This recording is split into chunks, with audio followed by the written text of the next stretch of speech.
Είμαι χορτοφάγος τα τελευταία 4 χρόνια περίπου και ένα μήνα πριν αποφάσισα να γίνω vegan.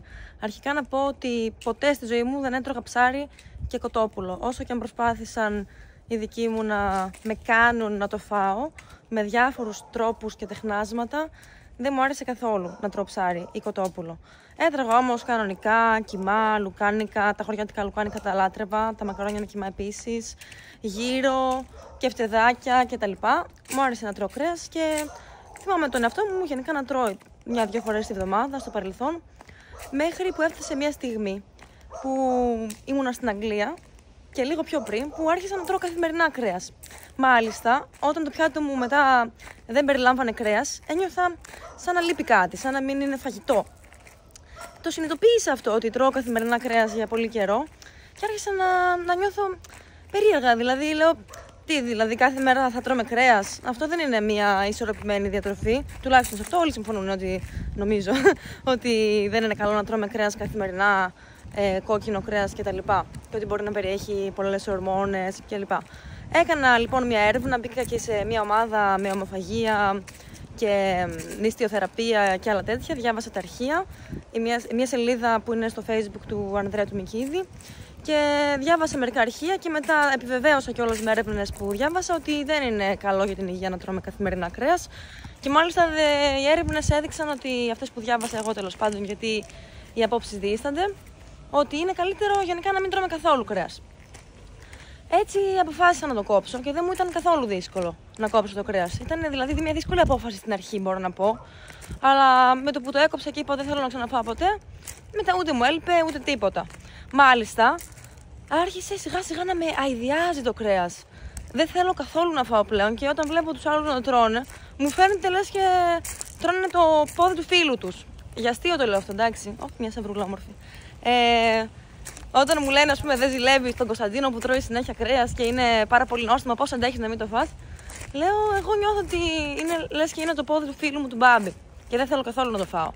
Δεν ζηλεύω δηλαδή, ούτε τίποτα τέτοιο. Τώρα αποφάσισα να γίνω vegan, γιατί είδα κάποια βιντεάκια με το πώς φέρονται στα ζώα. Δηλαδή, εγώ έγινα vegetarian, χορτοφάγος, όχι για ηθικούς λόγους, καμία σχέση με ηθικούς λόγους, για την υγεία μου το έκανα. Και γιατί δεν ήθελα να εξαρτώμαι από τη γεύση, την καθημερινή κατανάλωση κρέατος και το να νιώθω ότι κάτι λείπει από το πιάτο μου αν δεν υπάρχει κρέας. Γιατί θυμάμαι παλιότερα έτρωγα ρεβίθια, φασόλια, γεμιστά, φακές, φασολάκια, μπάμιες, πάρα πολλά φαγητά χωρίς κρέας. Αλλά μετά από ένα σημείο, νομίζω ολόκληρος ο πλανήτης άρχισε να τρώει κρέας καθημερινά. Και να είναι, άμα κάποιος δεν φάει κρέας μια μέρα, δεν θεωρείται γεύμα. Μάλιστα, αν έρθουν επισκέπτες στο σπίτι σου και δεν τους προσφέρεις ένα πιάτο με κρέας, θεωρείται φτωχό, θεωρείται μίζερο κλπ. Και το Πάσχα, εννοείται, ψήνουν το αρνί οι άνθρωποι, είναι και θέμα κουλτούρας όλο αυτό. Δηλαδή, μαζεύεται ο κόσμος και τρώει κρέας και το γιορτάζει. Δεν υπάρχει μια κουλτούρα όπου μαζεύονται όλοι να φάνε κεράσια ή μήλα ή να μην φάνε τίποτα και να κάνουν νηστεία και να το γιορτάσουν με αυτόν τον τρόπο. Αποφάσισα λοιπόν μετά από τα βιντεάκια που είδα να δοκιμάσω να δω πώς είναι να μην τρως ούτε αυγά, τυρί, κασέρια και γάλα και βούτυρο. Και εδώ και 1,5 μήνα περίπου είμαι vegan, με 2-3 εξαιρέσεις βέβαια, γιατί μία φορά μια κυρία έβαλε μέσα στο παστέλ μου κασέρι και το ανακάλυψα όταν το είχα ήδη δαγκώσει και μετά λέω δεν πειράζει, ας το φάω.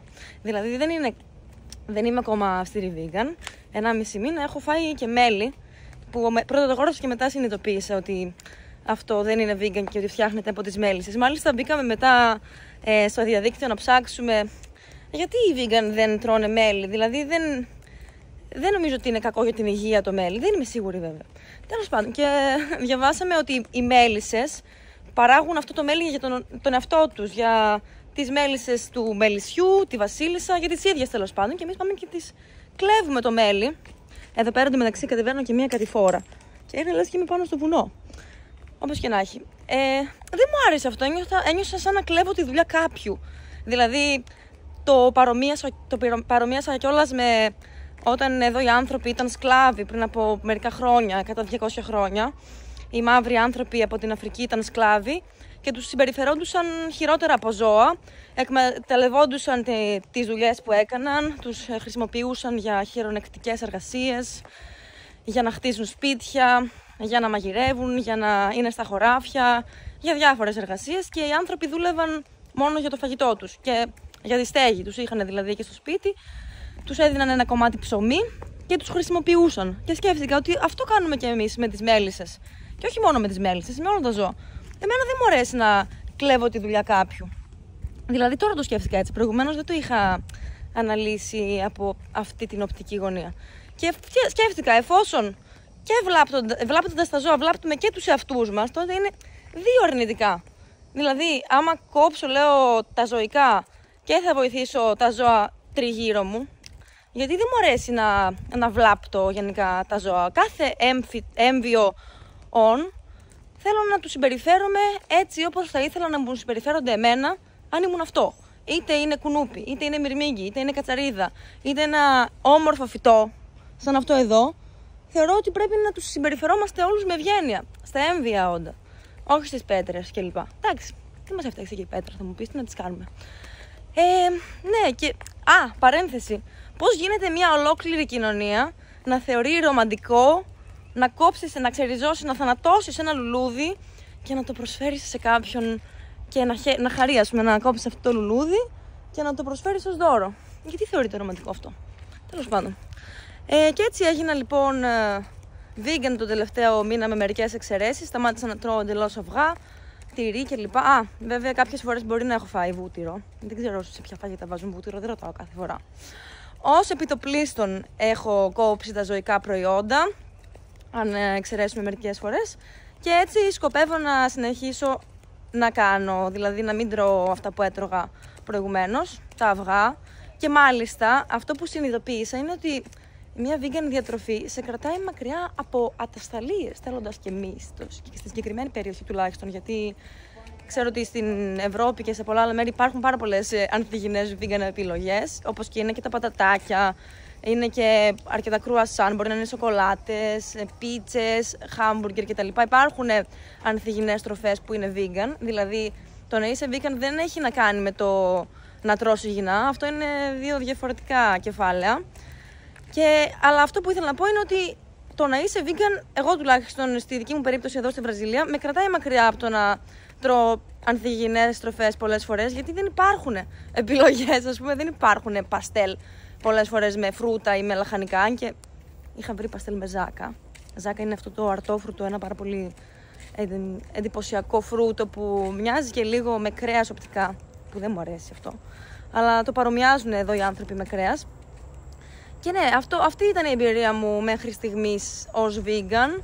Σκοπεύω να συνεχίσω αυτή τη διατροφή, δεν μου φαίνεται καθόλου δύσκολο να τη διατηρήσω. Κάτσε να γυρίσω και προς το πίσω, να δείξω και αυτό το καταπληκτικό δάσος της περιοχής, εδώ στο Ιτακαρέι. Αυτή είναι η γειτονιά μας. Το Ιτακαρέι είναι μια πόλη στην βορειοανατολική Βραζιλία, στην ακτή. Έχει περίπου 17.000 κατοίκους, 27.000 κατοίκους άμα λάβουμε υπόψη και τις γύρω περιοχές, ολόκληρο το Δήμο, ας πούμε. Αλλά αυτό ήθελα να πω εγώ γενικά για την vegan διατροφή και για την ιστορία μου μέχρι σήμερα. Και αν θέλει κάποιος να ακολουθήσει μια τέτοια διατροφή, προτείνω να ψάξει έρευνες, να συγκρίνει τα αποτελέσματα μετα-αναλύσεων για το ποια είναι η πιο θρεπτική διατροφή, η πιο καλή διατροφή, ας πούμε, για τον ανθρώπινο οργανισμό, ποιοι είναι οι κίνδυνοι, ας πούμε, τι πρέπει να προσέξει. Μπορεί, ας πούμε, να υπάρχουν βιταμίνες που μπορεί να μην μπορούν να αντικατασταθούν. Εγώ δεν τα έχω ψάξει ακόμα ενδελεχώς όλα. Η Β12 λένε, ας πούμε, ότι δεν μπορεί να αντικατασταθεί. Βλέπω και ένα φρουτάκι εδώ πέρα, όχι μου άνοιξε την όρεξη. Μου κίνησε το ενδιαφέρον. Ναι, λένε ότι η Β12 δεν μπορεί να αντικατασταθεί. Εγώ δεν έχω λάβει Β12 μέχρι στιγμής κάποιο συμπλήρωμα. Γενικά δεν παίρνω κανένα συμπλήρωμα. Και μάλιστα όταν είχα κάνει εξετάσεις αίματος ήταν μια χαρά η Β12 μου. Ως χορτοφάγος βέβαια, όχι ως vegan. Σκοπεύω να κάνω εξετάσεις αίματος όταν βρω την ευκαιρία, τέλος πάντων, όταν πάμε σε μια μεγαλύτερη πόλη, γιατί αυτό είναι ένα σχετικά μικρό μέρος. Και να πάρω ίσως συμπλήρωμα Β12, να το ψάξω λίγο περισσότερο. Αυτό προτείνω και στους ανθρώπους που θέλουν να ξεκινήσουν μια τέτοιου είδους διατροφή. Εν τω μεταξύ, πολλοί άνθρωποι λένε μπορεί να έχεις ελλείψεις, μπορεί να μην έχεις ενέργεια, να σηκωθείς από το κρεβάτι κλπ. Αλλά νομίζω ότι το κόλπο είναι να τρως αρκετά φρούτα, τα οποία περιέχουν πάρα πολλές βιταμίνες, ιχνοστοιχεία, θρεπτικά συστατικά. Και πολλοί άνθρωποι που είναι πανφάγοι νομίζουν ότι είναι πλήρεις, ας πούμε, παίρνουν όλα τα απαραίτητα θρεπτικά συστατικά, μέσω της διατροφής τους, εφόσον τα τρώνε όλα. Αλλά μπορεί να μην ισχύει κάτι τέτοιο, γιατί άμα τρως κάθε μέρα κρέας, πατάτες και λίγη σαλάτα, αυτό δεν σημαίνει απαραίτητα ότι έχεις λάβει όλα τα απαραίτητα θρεπτικά συστατικά. Πρέπει να τρώμε αρκετά φρούτα, διαφορετικά μεταξύ τους, λαχανικά. Το καλύτερο θα ήταν κιόλας να καταγράφουμε ακριβώς πόση βιταμίνη C έχουμε λάβει, πόση πρωτεΐνη, πόσους υδατάνθρακες, πόσο λίπος, να τα υπολογίζουμε όλα και να τα ελέγχουμε, άμα θέλουμε να είμαστε σίγουροι ότι λαμβάνουμε όλα τα απαραίτητα θρεπτικά συστατικά. Ω3 λιπαρά επίσης λένε ότι ως vegan είναι δύσκολο να λάβεις. Μπορεί βέβαια να υπάρχουν σε μερικά φύκια και κάπου διάβασα ότι μπορεί να υπάρχουν κάποιοι σπόροι κάναβης. Νομίζω ότι είτε έχει ω3 είτε έχει πλήρη πρωτεΐνη. Τι είναι αυτό εκεί πάνω, ένα πουλάκι. Πολύ ωραίο ήταν το πουλάκι, έφυγε τώρα, το τρόμαξα μάλλον από ό,τι φαίνεται. Τέλος πάντων, όλα αυτά θέλουν λίγο ψάξιμο. Το σημαντικό είναι να νιώθουμε όμορφα με τον εαυτό μας, να νιώθουμε όμορφα με τους γύρω μας. Εγώ νιώθω όμορφα με το να μην βλάπτω κανέναν, ούτε ανθρώπους, τουλάχιστον γνώση μου, ούτε ζώα, ούτε έντομα και ούτε φυτά. Γιατί θέλω να συμπεριφέρομαι σε όλους όπως θα ήθελα να μου συμπεριφέρονται εμένα αν ήμουν το συγκεκριμένο φυτό, μυρμήγκι κλπ. Γιατί εκεί φαίνεται ένας άνθρωπος, πιστεύω, όχι στο πώς φέρεται σε αυτούς που ας πούμε έχουν κάτι να κερδίσουν, αλλά στον τρόπο που φέρονται σε αυτούς που είναι αδύναμοι και που δεν έχουν κάτι να σου προσφέρουν, τουλάχιστον θεωρητικά. Άρα το να είμαστε καλοί με ένα μυρμήγκι, ας πούμε, ή με ένα κουνούπι ή με ένα φυτό, δείχνει πραγματικά ποιοι είμαστε και όχι το να είμαστε καλοί με το αφεντικό μας ή με τον πρωθυπουργό της χώρας και με τους δημοσιογράφους και με όλους αυτούς τους σημαντικούς ανθρώπους που βγάζουν πάρα πολλά λεφτά και έχουν εξουσία. Όσον αφορά τις αλλαγές που είδα στο σώμα μου όταν έκοψα το κρέας, μπορώ να πω ότι έχασα μυϊκή μάζα. Δεν έχασα δύναμη, αλλά έχασα μυϊκή μάζα. Άρα προφανώς δεν έτρωγα την απαραίτητη πρωτεΐνη για να διατηρηθώ. Όχι προφανώς δηλαδή, δεν είμαι σίγουρη ακριβώς τι έγινε, αλλά αυτό το παρατήρησα. Δηλαδή, λέπτηνα κατά μία ώρα. Τα χέρια μου ήταν πολύ μεγαλύτερα, ας πούμε. Είχα ένα μπράτσο με λίπος κιόλας. Και από τότε που έκοψα το κρέας, εξαφανίστηκε το λίπος. Οι έλξεις μου παραμένουν ίδιες, δηλαδή θεωρώ ότι δεν έχασα δύναμη. Αλλά νομίζω ότι ρυθμίζεται αυτό κιόλας. Δηλαδή, άμα κάποιος παίρνει την κατάλληλη πρωτεΐνη για το βάρος του, που είναι 0,8 με 2-3 γραμμάρια ανά κιλό σωματικού βάρους, εγώ στοχεύω να παίρνω το ελάχιστο, 0,8 γραμμάρια πρωτεΐνης ανά κιλό σωματικού βάρους. Έχω διαβάσει ότι μπορεί η παραπάνω πρωτεΐνη να έχει αρνητικές επιπτώσεις και για τα νεφρά. Και με βάση αυτά που έχω διαβάσει, δεν θεωρώ ότι είναι απαραίτητο να λαμβάνουμε πάρα πολύ πρωτεΐνη. Και όσον αφορά την γυμναστική, γιατί πολλοί ρωτάνε πώς μπορείς να διατηρήσεις ένα χαμηλό ποσοστό λίπους, άμα κάνεις καθημερινή γυμναστική κλπ. Εγώ παλιότερα, όταν ήμουν παιδί, ασχολήθηκα με το κολύμπι για περίπου 4 με 5 χρόνια. Μετά ασχολήθηκα με την ακροβατική γυμναστική για 1 χρόνο, αλλά ήμουν αρκετά μικρή. Δεν έκανα τίποτα προχωρημένο εκεί στο Palais des Sports και στη Θεσσαλονίκη. Στη συνέχεια έκανα λίγο ninjutsu. Μετά ανακάλυψα το pole dancing που μου άρεσε πάρα πολύ. Από την πρώτη στιγμή που έπιασα στήλο ένιωσα τη μαγεία στα χέρια μου. Και εκεί ασχολήθηκα αρκετά, για 8 χρόνια περίπου. Είχα βάλει στήλο στο σπίτι μου και έκανα καθημερινά ώρες προπόνηση. Μάλιστα με καλούσαν οι φίλοι μου για να βγούμε έξω και εγώ προτιμούσα να μείνω μόνη μου στο σπίτι και να προπονηθώ. Και όταν έβγαινα έξω ήμουν δες αυτό το κόλπο που έκανε η Αναστασία Σκουκτόροβα και άλλα τέτοια. Και το μυαλό μου ήταν στο pole dancing, τέλος πάντων. Άρχισα να διδάσκω κιόλας μαθητρίες εκεί στη Θεσσαλονίκη. Είχα βάλει στήλο και στο σπίτι μου, το παντρικό αρχικά, και στη συνέχεια μετακόμισα εκεί λίγο πάνω από τη Ροτόντα και έβαλα και στο άλλο μου σπίτι στήλο και έκανα τρελές προπονήσεις. Έβαλα και στεφάνι, το οποίο έσπασε και έπεσα κάτω. Τέλος πάντων, λεπτομέρειες. Μονόζυγο είχα, πολύ ζυγό είχα. Πάρα πολύ ωραία περνούσα εκεί στη Θεσσαλονίκη. Εδώ το δάσος είναι καταπληκτικό. Δεν έκανα σε όλη μου τη ζωή έτσι, γυμναστική καθημερινά. Αυτό είναι μια πρόσφατη εφεύρεση μου, να κάνουμε κάθε μέρα και εγώ και ο Κωνσταντίνος τουλάχιστον 10 λεπτά γυμναστικής κάθε μέρα, όταν δεν βρίσκουμε γυμναστήριο ή όταν το πρόγραμμα μας είναι πάρα πολύ πιεσμένο. Και Τις υπόλοιπες φορές τη βδομάδα, μπορεί να είναι 2, 3, 4, μπορεί να πηγαίνουμε γυμναστήριο. Αλλά 7 φορές τη βδομάδα πλέον κάνουμε γυμναστική έστω 10 λεπτά την ημέρα έως 1 ώρα ή έως και λίγο παραπάνω, 1,5. Αλλά νομίζω ότι είναι σημαντικό να κρατάμε μια ρουτίνα, δηλαδή να υπάρχει καθημερινή εκγύμναση του σώματος και του μυαλού. Πολλοί λένε ότι η γυμναστική είναι για να γυμνάσει το σώμα, το κάνουν μόνο αυτοί που είναι ψώνια κλπ. Η γυμναστική είναι κάτι που δεν δανείζεται, δεν χαρίζεται, μπορείς να το αποκτήσεις μόνο με την δική σου αξία, με τον κόπο σου και δεν έχει να κάνει με το σώμα. Έχει να κάνει με τη σχέση που έχεις με τον εαυτό σου, με την εκγύμναση του μυαλού σου και σου διδάσκει το να μην τα παρατάς, ακόμα και όταν όλα σου λένε να σταματήσεις, όταν τρέμει το χέρι σου και εσύ κάνεις αυτό το τελευταίο ρεπ, την επανάληψη και καταφέρνεις, ας πούμε, το στόχο σου και αυξάνεται η διάρκεια στη συγκεκριμένη άσκηση, ας πούμε, στο πλάνκ, στο να κρέμεσαι από το μονόζυγο και καταφέρνεις κάθε φορά όλο και κάτι παραπάνω. Αυτό σου διδάσκει πώς μπορεί να συμπεριφέρεσαι και με τα εμπόδια ή με τις προκλήσεις που συναντάς στην ζωή, στην ίδια τη ζωή και πώς μπορείς με επιμονή και σχέδιο και πείσμα να τα καταφέρεις όλα.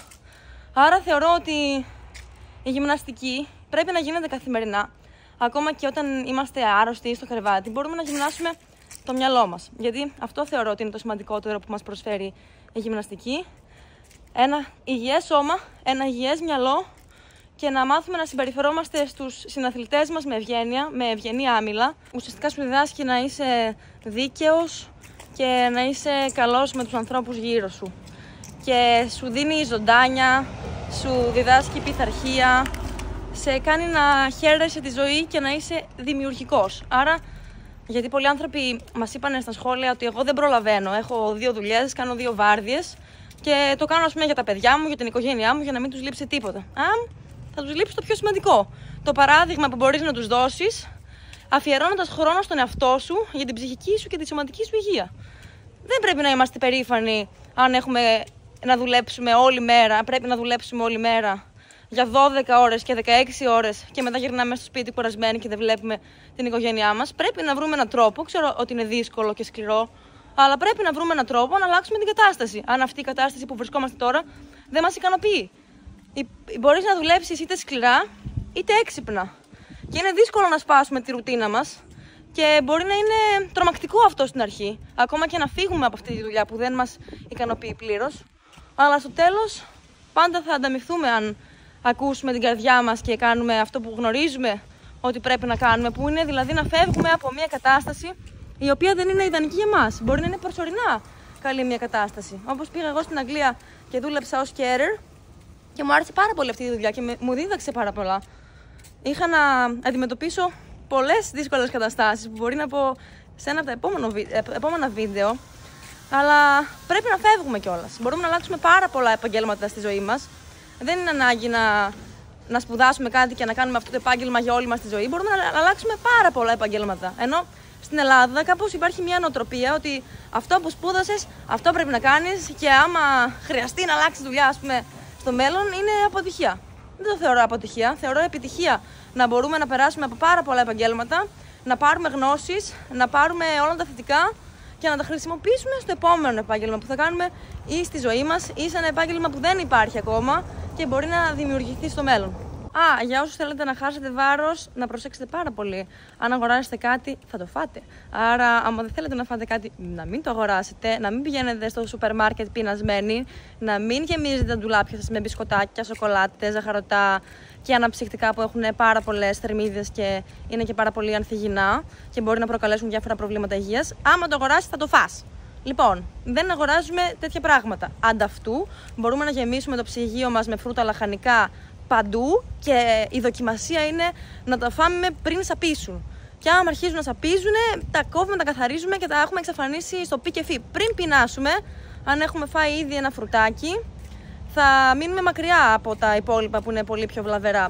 Ένα μήλο την ημέρα, τον γιατρό το κάνει πέρα, 5 φρούτα την ημέρα, τον κάνουν ακόμα παραπέρα. Γεμίζουμε λοιπόν τα ράφια μας με τα φρούτα και άμα θέλουμε την συνταγή της σίγουρης επιτυχίας για απώλεια βάρους, αυτό είναι το μέτρημα. Το μέτρημα των θερμιδών. Έφτασα και στο σπίτι εντωμεταξύ. Αυτό είναι το σπίτι μας. Ανοίγει με κωδικό αυτή η πόρτα. Δεν θα τον δείξω τον κωδικό. Αλλά ναι, όχι, λάθος τον έβαλα. Τέλος πάντων, αυτό που ήθελα να πω είναι ότι ο σίγουρος τρόπος για να χάσουμε βάρος είναι μετρώντας τις θερμίδες μας. Υπάρχει μια εφαρμογή που λέγεται MyFitnessPal και μπορείς να βάζεις το πρωινό σου, το μεσημεριανό σου, τα snack και το βραδινό σου και να υπολογίσεις πόσες θερμίδες σου απομένουν. Η καθημερινή γυμναστική επίσης είναι αρκετά σημαντική για το σώμα και για το μυαλό. Και εύχομαι καλή επιτυχία σε όλους. Να φροντίζετε το σώμα σας, το μυαλό σας και να μην ξεχνάτε ποτέ πόση δύναμη κρύβεται μέσα σας.